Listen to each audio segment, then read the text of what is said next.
Outgoing Governor Mitch Daniels is keeping true to his word to not give specific advice to his successor, Mike Pence. In tonight's installment of his farewell interview with RTV6 reporter Norman Cox, Daniels declines to make endorsements involving two upcoming issues: same-sex marriage and what to do with the state school superintendent's office. Norman. Governor Daniels has talked freely about his wish that his successors protect his general legacy: balanced budgets, low taxes, education reform, but he shies away from getting involved in specifics. With a sizable portion of the Republican education reform agenda now law, much of this year's legislative attention may focus on whether to make the state superintendent an appointed position.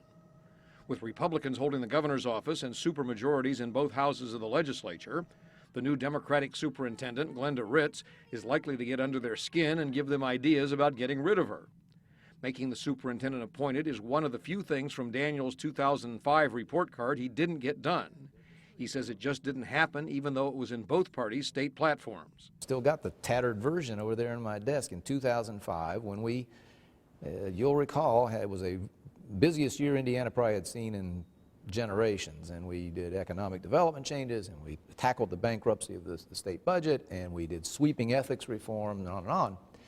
One thing we didn't get done was the good government reform of having an appointed superintendent, as 4/5 of the states do. The proposed constitutional amendment banning same-sex marriage is also up for a legislative vote this year.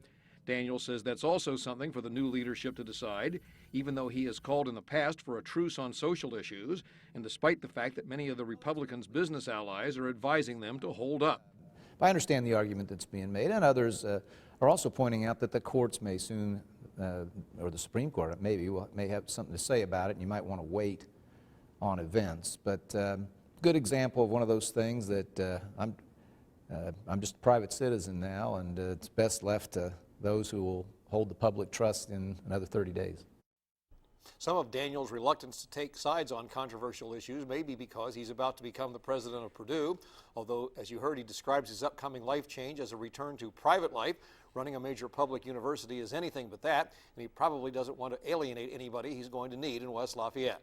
I'm Norman Cox, RTV6.